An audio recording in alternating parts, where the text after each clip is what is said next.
Chers spéculateurs, bonjour et bienvenue dans cette vidéo hebdo du samedi. Alors c'est mis dans le titre, hein. Potentiellement, le dollar est reparti sur un gros pump de plus 20%. Le dollar s'est fait défoncer au cours des derniers mois. Tout le monde, tout le monde est en mode non, c'est bon, le dollar c'est fini, maintenant c'est les BRICS. Donc il y a eu une énorme hype autour d'une monnaie alternative et les BRICS. Eh bien les graphiques sont en train de nous dire, bon bah en gros la hype est finie, la hype est passée. Et là on va pouvoir repartir sur une nouvelle histoire, un nouveau storytelling, un nouveau narratif autour du dollar qui revient en force, etc., etc. Donc je vais vous faire une analyse détaillée, ça va prendre un petit peu de temps, mais vous allez comprendre pourquoi un scénario de plus 18 à plus 20% sur le dollar est un scénario qui est, de mon point de vue, le plus probable au cours des prochains trimestres. Comment est-ce que ça va impacter l'or? Les indices boursiers sont en train surtout le Nasdaq, en train de se faire pumper, mais de folie. Ça faisait très longtemps que je n'avais pas vu ça. Et pour une unique et simple raison, c'est la hype autour de l'intelligence artificielle. Et je vais vous faire un cas pratique sur Nvidia qui a pumpé de plus 25% sur une simple annonce de résultats où il y avait le terme intelligence artificielle, ChatGPT, on va profiter de ce trend-là. Et forcément, comme on est dans une année où tout le monde se fait hyper, vous savez, on a eu les années ARK Investment avec Cathy Wood, les années crypto-monnaie, les années NFT. Là, on est dans une année ChatGPT, intelligence artificielle. Chaque année, il y a un storytelling, il y a une hype. Et tous les investisseurs du monde entier se ruent littéralement dès qu'il y a une news, dès qu'il y a une action où il y a marqué intelligence artificielle ou qu'il y a une grosse entreprise qui cite intelligence artificielle, tout le monde se met à investir en mode décérébré. Bah là, clairement, Nvidia, c'est un magnifique cas pratique qui s'est mis en place dans les dernières 48 heures. Et je vais vous donner mon point de vue là-dessus et pourquoi il ne faut surtout pas se ruer sur ce type d'annonce, sur ce trade de news.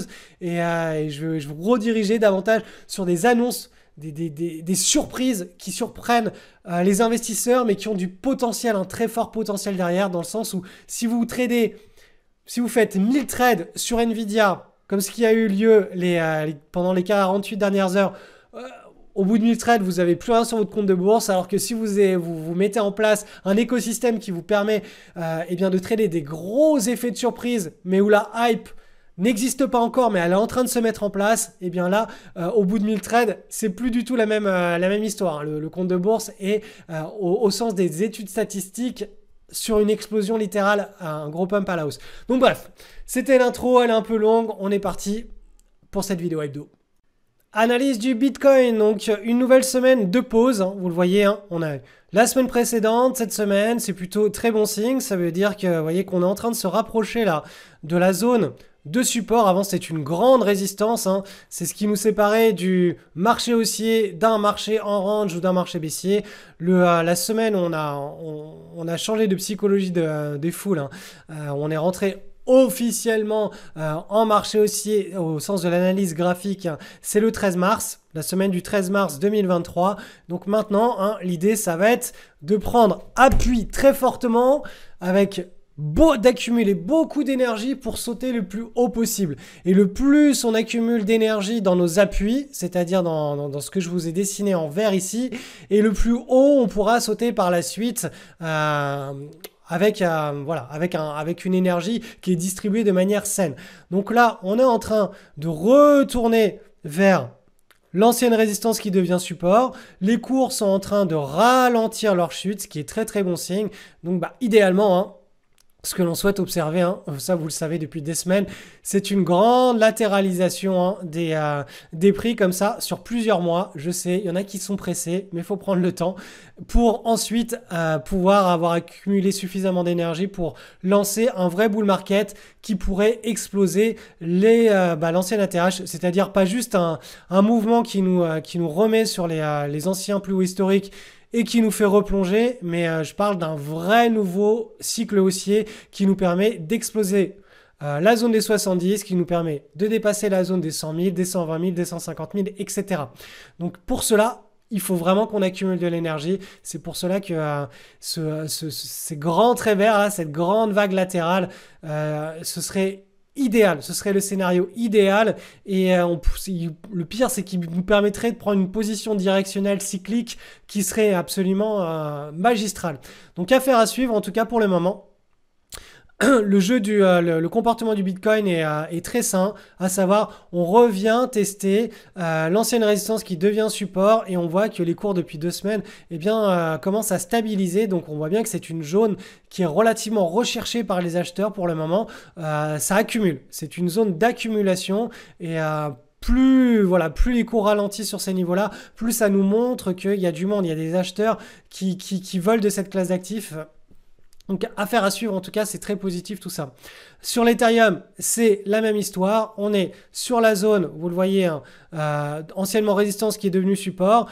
Ça fait 1-2 semaines que les cours stabilisent sur cette zone-là. Donc, on s'attend à ce que ça commence à rebondir et qu'on aille chercher, voilà, la zone de résistance, qu'on consolide et que d'ici la rentrée, on puisse breaker par le haut. Et donc, si on break par le haut, on aura typiquement sur cette crypto-monnaie, on aura une potentialité de trade spéculatif. Donc là, je m'avance, on n'y est pas encore sur cette pattern. C'est ce que j'ai décidé. C'est pas forcément ce qui va se réaliser, mais c'est ce que on veut voir pour prendre position. Si on ne voit pas ce type de pattern, de mon point de vue, il n'y a pas de trade à mettre en place. Ok, on peut continuer à être en bull market, mais tant qu'on n'a pas vraiment une pattern qui est très qualitative, moi, je ne prends pas position, je fais pas de trade spéculatif directionnel tant que je n'ai pas une pattern qui est très propre et quasi parfaite.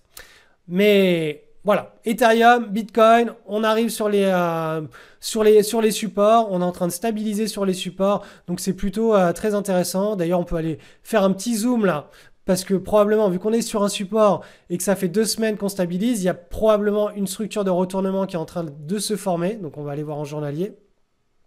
Donc la structure de retournement, on la voit ici. Je vais vous la dessiner. Hop.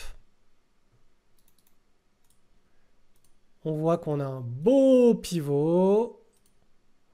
On voit qu'on a une structure en un premier creux.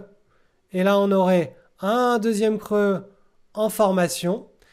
Et donc ça, ce serait notre structure de retournement en formation sur, je vous rappelle, la zone de support ici. Donc ce que vous voyez là sur ces 2 barres-là, eh bien, en faisant un zoom, en passant sur l'unité de temps inférieure, on voit qu'on a une structure ici en double creux qui est potentiellement en formation. Et pour valider de ce double creux, il faut tout simplement qu'on casse à la hausse cette résistance, ce pivot.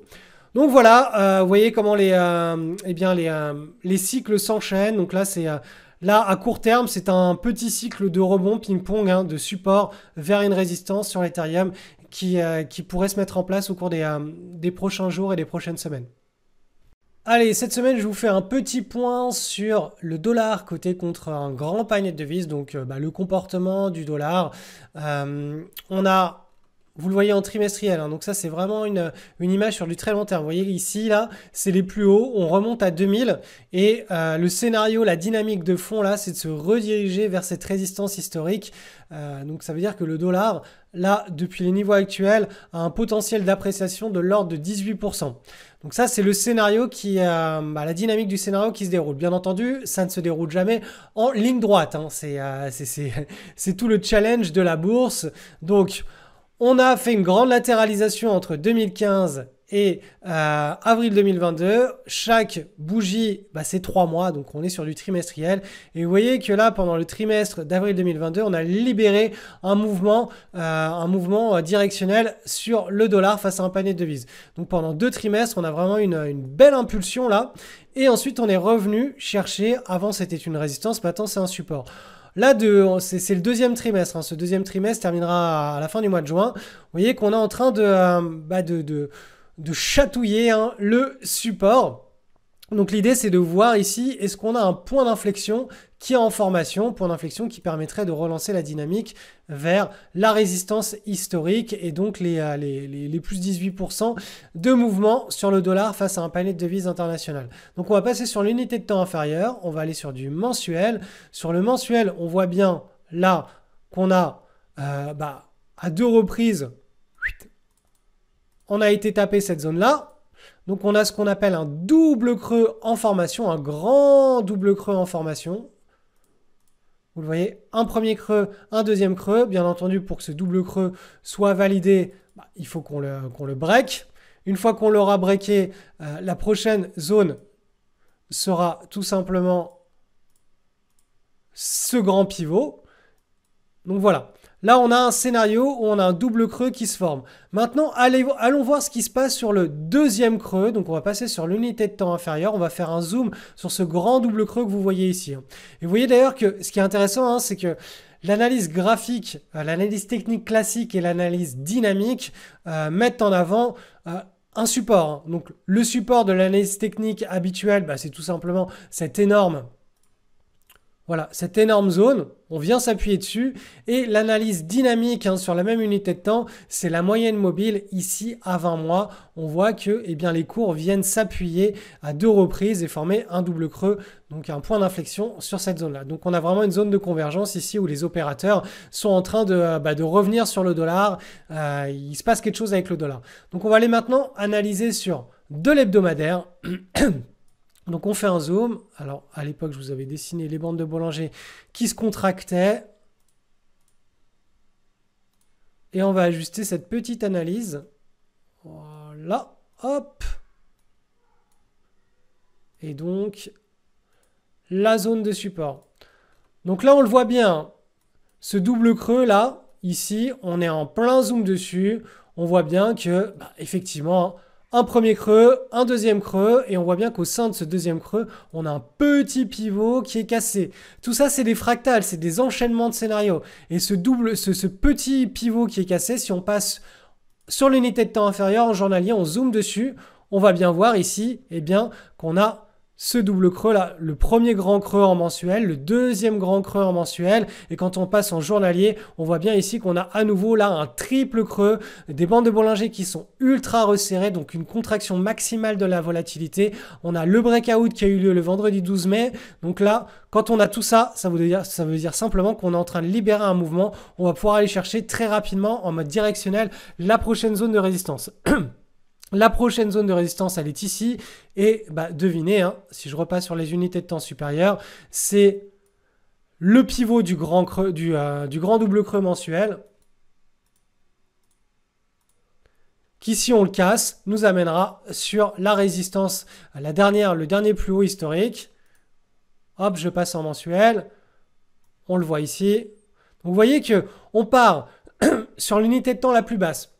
En journalier, on voit qu'ici en journalier, on a une cassure avec un break de volatilité qui était vraiment très très propre. Je vous le remontre, il est ici. Et ça, sur les unités de temps grandes, on voit que ça fait absolument sens puisqu'on est sur une zone de support ici et on est en train de lancer ce double creux vers la zone de résistance. Et si cette zone de résistance est cassée, on pourra relancer vers le pivot et puis ensuite aller chercher cette zone qui en trimestriel est la zone de résistance historique autour des années 2000. Et il y en aura une autre, hop, un petit peu plus loin par la suite. Mais donc voilà, l'intérêt de cette analyse-là, j'ai pris 5 minutes pour vous la faire et pour vous la décomposer sur les différentes unités de temps, c'est que l'analyse technique, c'est pas juste... On regarde une image et puis on ferme les yeux, on se dit « Ok, je sens bien que ça va aller vers le nord, vers le sud ou latéraliser. » Non. L'analyse technique, quand on l'effectue de manière correcte, on utilise de nombreuses unités de temps et on regarde comment les scénarios sont en train de se lancer des plus grosses unités de temps vers les plus petites. Donc on a vraiment cette belle image à très long terme. Et ensuite, en fonction de là où on se trouve sur cette image à long terme, on va descendre sur les unités de temps pour voir s'il y a des scénarios qui sont en train de se lancer. Et là, on le voit bien, sur l'image à très long terme, on est sur une zone de support, on a une dynamique de hausse. Et quand on va sur l'unité de temps la plus basse, on voit bien qu'on a une nouvelle dynamique qui est en train de se lancer, qui va nous amener sur la zone de pivot du grand double creux. Et si ce pivot est cassé à la hausse, on aura à nouveau la dynamique de long terme qui pourra s'étendre jusqu'aux zones de résistance. Donc en gros, tout ça pour dire que à partir de maintenant et depuis le 12 mai, depuis le milieu du mois de mai, le dollar est en train de se renforcer à nouveau face à un nombre de devises, face à toute la plupart des grandes devises à l'international. Partons cette semaine maintenant sur l'analyse de l'or, mais coté en dollars. Je ne vous ferai pas d'analyse de l'or côté contre de l'euro. Je referai ça la semaine prochaine. Pas la peine de faire des doublons. Donc, l'or côté contre du dollar. Le dollar, s'il est censé reprendre en force à partir de maintenant et pendant plusieurs mois, voire plusieurs trimestres, ça voudra dire que ça va peser contre l'or côté en dollars, puisque même si l'or monte, si le dollar monte en même temps, eh bien on va pas avoir cet effet kiss cool où le dollar descend, l'or monte, donc ça explose sur le graphique. Ça, on a de fortes probabilités qu'on l'observe sur l'or coté en euros, mais pas sur l'or coté en dollars. Donc je vous ai mis une image de l'or en trimestriel, donc une bougie est égale à 3 mois en trimestre. Donc vous voyez bien que la dynamique de fond de l'or, c'est un grand bull market. Il n'y a pas grand chose à dire là-dessus. Je peux vous faire un petit canal pour que vous compreniez, mais en gros, il n'y a pas besoin. Allez, je vous le fais et je vous le mets propre. Pour ceux qui aiment bien les choses bien faites. Donc voilà, ça, c'est la tendance à très long terme de l'or depuis 2005. On est en train de consolider depuis juillet 2020. Cette consolidation, elle commence à arriver, elle est pas loin de sa maturation. Je vous ai mis en bleu idéalement ce que l'on aimerait observer, à savoir une latéralisation des cours pendant encore quelques trimestres avant d'obtenir le breakout qui permettrait une accélération d'autant plus forte. On va passer maintenant sur l'unité de temps inférieure pour voir un petit peu ce qui se passe ici, puisque c'est ce qui nous intéresse, c'est à savoir quand est-ce qu'on termine cette consolidation et qu'on a le breakout pour l'accélération. Donc je vais aller sur du mensuel. Sur du mensuel, on voit bien le découpage de cette marche d'escalier, de cette latéralisation. On a un premier grand creux, un deuxième grand creux. Et là, ce que l'on aimerait observer au cours des prochains mois, c'est une stabilisation juste sous le pivot ici. D'ailleurs, le pivot, je peux vous le mettre bien en gras puisqu'il est extrêmement important, ce pivot. Il faut que les cours, là, ils stabilisent et qu'on ait le breakout par la suite. Donc, si l'or se met à monter, mais qu'au même moment, le dollar se met à monter, du coup, on n'aura pas l'or contre du dollar qui va se mettre à monter en ligne droite, mais davantage qui va stabiliser, qui va se contracter contre le pivot. Et ça, c'est le scénario qu'on aimerait bien, le scénario que... Il y a de mon point de vue qui est le plus probable, à savoir le dollar monte, donc du coup l'or coté en dollars ne va pas monter en ligne droite, il va continuer à stabiliser et une fois que le dollar aura fait son bout de chemin, aura une belle impulsion, le dollar pourra à nouveau se raffaiblir ou consolider et là le mouvement pourra être libéré de l'or contre du dollar. Donc voilà, ça c'est le scénario le plus attendu de mon point de vue en tout cas sur les fractales qui se libèrent à travers les différentes unités de temps et à travers le jeu des différentes classes d'actifs. L'or coté en dollars, si le dollar se met à monter fort, l'or contre du dollar ne devrait pas s'apprécier en ligne droite, alors que l'or coté contre de l'euro a beaucoup plus de probabilité d'accélérer. Mais ça, vous le savez déjà puisque vous suivez les vidéos hebdo. Donc j'en ai parlé la semaine dernière, la semaine d'avant. Je vous en reparlerai encore et encore, semaine après semaine, pendant tout le cycle haussier de l'or. En tout cas, voilà, c'est intéressant de comparer l'or face à différentes devises, surtout quand on a une devise qui a de fortes probabilités de fortement s'apprécier et une autre devise comme l'euro qui a de fortes probabilités de stagner, voire de se déprécier au cours des prochains trimestres. Ça permet de voir la même classe d'actifs, l'or, coté contre deux devises, une forte et une faible, en tout cas dont les dynamiques sont en train de se renforcer ou de s'affaiblir, d'analyser l'or face à deux types de devises différentes. Ça, franchement, c'est vraiment intéressant à voir. C'est pour ça que je partage ces analyses avec vous. Alors, cette semaine, on commence avec l'analyse du Nasdaq. Le Nasdaq qui nous fait une deuxième semaine absolument explosive. Donc, semaine passée, déjà, on était à plus 3,47%. Et cette semaine, on ajoute à cela 3,6%. Donc, on est vraiment dans un mouvement en pleine extension qui se dirige vers le haut du range. Haut du range, on va avoir besoin, je le répète, mais d'une bonne consolidation. Avant, on l'espère, une cassure pour se retrouver dans un nouveau grand cycle haussier. Pour le moment, c'est la partie de ping-pong avec beaucoup de volatilité. Donc, le Nasdaq, valeur technologique qui a beaucoup baissé suite à l'augmentation des taux d'intérêt. Et là, on on a un effet élastique, hein. On part de la bande inférieure vers la bande supérieure avec autant de volatilité et on va dire c'est aussi brusque à la baisse qu'à la hausse. C'est normal, c'est comme ça que ça se passe sur les actifs qui sont extrêmement volatiles. Pour le SP500 maintenant. Le SP500, on est toujours en train de chatouiller la zone de résistance. On espère hein, que ce chatouillement va durer encore quelques semaines, idéalement pendant tout le mois de juin, avant de breaker ça, de manière à ce qu'on puisse avoir vraiment un signal de top départ de nouveau bull market qui soit qui repose hein, sur des bonnes fondations, à savoir une contraction de la volatilité. Je vous rappelle, la volatilité, il faut que en hebdomadaire, idéalement, les bandes de Bollinger hein, se rétractent bien autour des fluctuations des prix, ce qui voudrait dire que une fois qu'on a ça, si on a un breakout dans un sens, donc une cassure hein, d'un niveau de résistance vers le haut, ça pourrait libérer un mouvement qui soit vraiment sain, avec beaucoup d'espérance de gain et une bonne directionnalité. Donc voilà. Pour le moment, sur les indices, hein, vous le voyez, hein, les indices américains, on est toujours dans une logique où l'optimisme revient.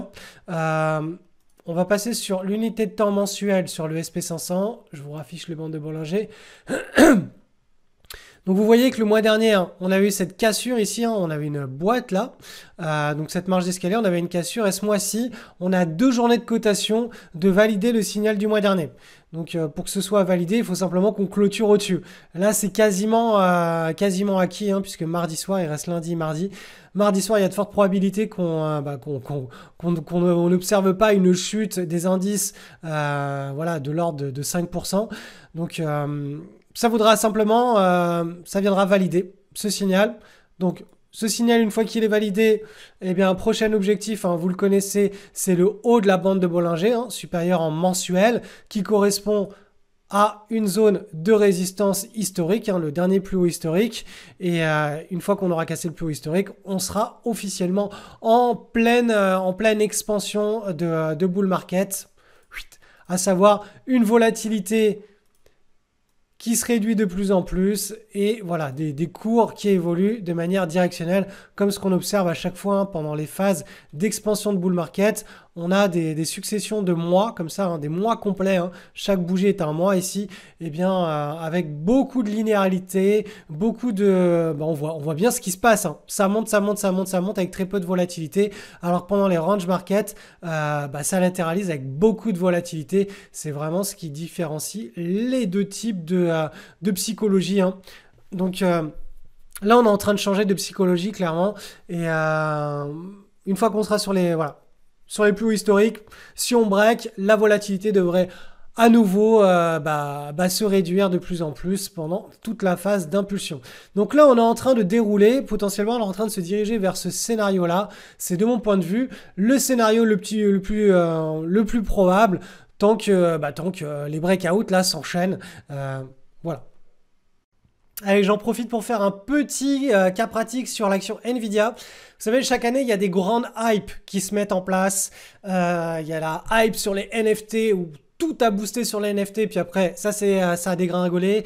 Il y a eu la hype sur les cryptos avant les NFT, avant les cryptos. Il y a eu, en 2020, c'était le fonds ARK de Cathie Wood, où toutes les valeurs d'hypercroissance qui allaient révolutionner l'être humain. Enfin bref, chaque année, il y a une hype. Et en ce moment, c'est l'intelligence artificielle et c'est ChatGPT. Nvidia, c'est une énorme... c'est un mastodonte, c'est une large capitalisation américaine. Sur l'annonce de ses résultats, elle a pris l'équivalent elle a pris 24%. Je ne sais pas si vous imaginez ce que ça signifie sur une entreprise, sur une blue chip de cette taille. La seule et unique raison autour de cette hausse aussi astronomique en l'espace d'une journée sur un gap haussier, c'est simplement qu'elle a relaté le fait qu'elle était fortement investie dans des projets d'intelligence artificielle et que, du coup, les besoins en semi-conducteurs et tout allaient suivre. Donc forcément, quand on a les investisseurs du monde entier qui sont en train de se hyper dans toutes les soirées... Vous savez, moi c'est pas compliqué. Quand je vais... chaque semaine, il y a les apéros, il y a un apéro. Et je suis avec des entrepreneurs de mon entourage.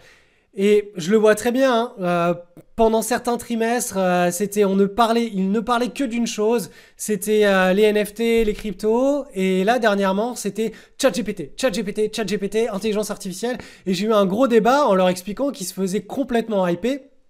Et que oui, certainement, ça allait permettre d'accéder à beaucoup de nouveautés, ça allait disrupter énormément de métiers, de façons de voir les choses, de façons de vivre, mais que là, ils étaient complètement en mode, à chaque fois qu'ils pensaient quelque chose, ils pensaient ChatGPT, intelligence artificielle, comme si plus rien d'autre n'existait.